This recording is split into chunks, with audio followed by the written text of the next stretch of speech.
अक्सर हम सुनते हैं कि भाई सक्सेस चाहिए तो बस मेहनत करो, खूब मेहनत करो। लेकिन क्या हो अगर ये सिर्फ आधी कहानी हो? असली कमाल इस बात में नहीं है कि कोई कितनी मेहनत कर रहा है, बल्कि इस बात में है कि वो मेहनत सही जगह पर कर भी रहा है या नहीं। अच्छा, इस बात को और अच्छे से समझने के लिए ना चलिए एक कहानी सुनते हैं। दो ऐसे जबरदस्त चैंपियंस की कहानी जो देखने में एक दूसरे से बिल्कुल ही अलग हैं। एक तरफ है स्विमर माइकल फेल्प्स, जिनकी हाइट है 6 फीट 4 इंच, और दूसरी तरफ रनर हिचामिल गुएरूज, जो है 5 फीट 9 इंच के। देखिए, इनकी बॉडी टाइप, इनका खेल, दोनों में जमीन आसमान का फर्क है। तो सवाल ये उठता है कि फिजिकली इतने अलग दिखने वाले इन दो एथलीट्स में आखिर कॉमन क्या हो सकता है? कुछ तो होगा, है ना, एक पजल जैसा। और इसका जवाब काफी हैरान करने वाला है। पता है क्या कॉमन है? उनकी पैंट की इनसीम। जी हाँ, जो पैर के अंदर की सिलाई होती है ना, उसकी लंबाई दोनों की एकदम सेम है। अब ये कैसे हो सकता है भला? देखिए, फेल्प्स का जो धड़ है वो बहुत लंबा है और पैर उसके मुकाबले छोटे। ये बनावट उन्हें पानी में एक जबरदस्त इंजन जैसी ताकत देती है। दूसरी तरफ एल ग्वेरूज के पैर अविश्वसनीय रूप से लंबे हैं और धड़ छोटा है, जो उन्हें दौड़ने के लिए एक परफेक्ट फ्रेम देता है। दोनों ने ही वो खेल चुना जहां उनकी यूनिक बॉडी उन्हें एक नेचुरल एडवांटेज देती थी। तो इस कहानी से हम एक बहुत बड़े पॉइंट पर आते हैं। देखिए, सफलता सिर्फ हार्डवर्क से नहीं मिलती। असली सक्सेस तब मिलती है जब कोई अपने एफर्ट्स को अपनी नेचुरल एबिलिटीज के साथ मिला दे। और ये जो नेचुरल एबिलिटीज है ना, ये कहीं ना कहीं हमारे जीन से जुड़ी होती हैं, जो हमारे लिए मौकों के दरवाजे खोलती हैं। जैसा कि डॉक्टर गैबर मार्टे कहते हैं, और ये बात बिल्कुल सटीक बैठती है, कि जीन्स पहले से प्रवृत्त कर सकते हैं, लेकिन वे पहले से निर्धारित नहीं करते। हमारे जीन्स हमारी किस्मत नहीं लिखते। वो तो बस हमें उन रास्तों की तरफ इशारा करते हैं जहां हमारे कामयाब होने के चांस सबसे ज्यादा हैं। इसका मतलब सीधा सा है कि कोई भी टैलेंट या स्किल हर जगह काम नहीं करते। कोई एक चीज में बहुत अच्छा हो सकता है, लेकिन माहौल बदलते ही शायद वो स्किल उतनी काम की न रहे। सोच कर देखिए, अगर फेल्प्स ट्रैक पर दौड़ रहे होते या एल ग्वेरूज स्विमिंग पूल में होते, तो क्या वो उतने ही कामयाब हो पाते? शायद नहीं। तो सवाल ये है कि हम अपनी नेचुरल स्ट्रेंथ्स को पहचाने कैसे? एक तरीका है अपनी पर्सनालिटी को समझना, जो काफी हद तक हमारे जीन से ही इन्फ्लुएंस होती है। और अगर हम अपनी पर्सनालिटी को समझ लें, तो हम वो आदतें चुन सकते हैं जो हमारे लिए सबसे नेचुरल हों। साइकोलॉजी में एक बहुत फेमस फ्रेमवर्क है, बिग 5 पर्सनालिटी ट्रेट्स। इसमें 5 मेन स्पेक्ट्रम्स आते हैं। पहला है ओपननेस, यानी कोई नई चीजों को लेकर कितना क्यूरियस है। दूसरा, कॉन्शियसनेस, कितना ऑर्गेनाइज्ड है। तीसरा, एक्सट्रोवर्जन, यानी लोगों के साथ रहकर एनर्जी मिलती है या अकेले रहकर। चौथा है अग्रीएबलनेस, कितना मिलनसार है। और पांचवा, न्यूरोटिसिज्म, यानी कितना एंग्शियस या कितना कॉन्फिडेंट है। ये समझना कि कोई इन स्पेक्ट्रम्स पर कहाँ खड़ा है, सही आदतें बनाने में बहुत मदद करता है। तो पॉइंट ये है कि वो आदत मत चुनिए जो सबसे ज्यादा पॉपुलर है, वो आदत चुनिए जो आपकी पर्सनैलिटी को सूट करती हो। अगर जिम जाने से ज्यादा रॉक क्लाइंबिंग में मजा आता है, तो वो ही कीजिए।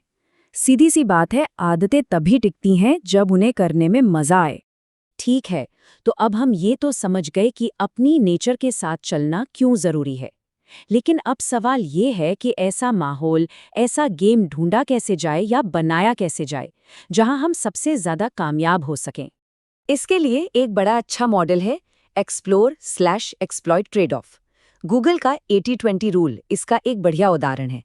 वो अपने एम्प्लॉयज़ को 80% टाइम अपने मेन काम पर और 20% टाइम नई चीज़ें एक्सप्लोर करने पर लगाने को कहते हैं। इसी तरह हमें भी अपना 80% टाइम उन चीज़ों पर लगाना चाहिए जो हमारे लिए काम कर रही हैं, और 20% टाइम नई पॉसिबिलिटीज़ को तलाशने में देना चाहिए। अब अपने नेचुरल टैलेंट को पहचानने के लिए ना खुद से एक सवाल पूछिए, ऐसा क्या है जो करने में मुझे तो मज़ा आता है पर दूसरों को वो काम लगता है? हो सकता है किसी को डेटा ऑर्गेनाइज करने में मजा आता हो, या किसी को मुश्किल पहेलियां सुलझाने में। बस यही वो चीज है जो आपके लिए बनी है। कभी ऐसा हुआ है कि कोई काम करते करते वक्त का पता ही न चला हो? काम में इतने खो गए कि सब कुछ भूल गए। इसे कहते हैं फ्लो स्टेट। ये तब होता है जब कोई काम न तो बहुत आसान हो न बहुत मुश्किल, बिल्कुल परफेक्ट चैलेंज। और एक बहुत बड़ा साइन है कि आप एकदम सही काम कर रहे हैं। एक और सवाल, ऐसा कौन सा काम है जहां आपको दूसरों के मुकाबले ज्यादा अच्छे रिजल्ट्स मिलते हैं? जब किसी काम में हमें एवरेज इंसान से बेहतर रिटर्न मिलता है, तो वो एक पॉजिटिव फीडबैक लूप बन जाता है। हमें और मेहनत करने का मन करता है क्योंकि प्रोग्रेस साफ दिख रही होती है। ये भी एक इशारा है कि आप सही ट्रैक पर हैं। अब एक पल के लिए दुनिया क्या कहती है, लोग क्या उम्मीद करते हैं, सब भूल जाइए और बस खुद से पूछिए, ऐसा क्या है जो मेरे लिए एकदम नेचुरल है? क्या करते हुए मुझे लगता है कि हाँ, यही तो मैं हूँ? बस इसी सवाल का जवाब ही आपकी असली ताकत है। लेकिन मान लीजिए आपको ऐसा कोई बना बनाया गेम नहीं मिलता है जहां आप फिट होते हो, तो क्या करें? तब आप अपना खुद का एक नया गेम बना सकते हैं। डिल्बर्ट कॉमिक बनाने वाले स्कॉट एडम्स इसका एक परफेक्ट एग्जाम्पल हैं। वो कहते हैं कि वो दुनिया के बेस्ट कार्टूनिस्ट नहीं थे और न ही दुनिया के बेस्ट कॉमेडियन थे, लेकिन वो ड्राइंग करने और जोक्स लिखने दोनों में ही काफी अच्छे थे, और इसी कॉम्बिनेशन ने उनके काम को इतना यूनिक बना दिया। इस बात को समझने के लिए ना आलू और अंडे का ये उदाहरण देखिए। माहौल एक ही है, उबलता हुआ पानी, लेकिन ये दोनों पर बिल्कुल उल्टा असर डालता है। आलू नरम हो जाता है और अंडा सख्त। मतलब हम अपनी नेचर नहीं बदल सकते, लेकिन हम वो माहौल, वो खेल जरूर चुन सकते हैं जहां हमारी नेचर ही हमारा सबसे बड़ा प्लस पॉइंट बन जाए। तो कुल मिलाकर बात यह है कि हमें अपने जीन्स को एक लिमिट की तरह नहीं देखना चाहिए। वो लिमिट नहीं है, वो एक कंपास है, एक दिशा सूचक जो हमें सही रास्ते पर गाइड करते हैं। और हाँ, अपनी नेचर को समझना हार्डवर्क का कोई सब्स्टिट्यूट नहीं है, ये तो बस उसे क्लियर करता है। ये हमें बताता है कि हमारी मेहनत सबसे ज्यादा रंग कहाँ लाएगी। ये हमारे एफर्ट्स को फोकस करने में मदद करता है। तो याद रखने के लिए एक सीधा सा लेकिन बहुत पावरफुल मंत्र है, उन चीज़ों पर कड़ी मेहनत करो जो आसानी से आती है। जो काम आपको नेचुरली आसान लगता है ना, बस उसी में मास्टर बनने के लिए अपनी पूरी जान लगा दीजिए। यकीन मानिए, असाधारण सफलता वहीं छिपी है। तो आखिर में सोचने के लिए ये एक ही सवाल बचता है, वो कौन सा खेल है जिसे खेलने के लिए आप बने हैं?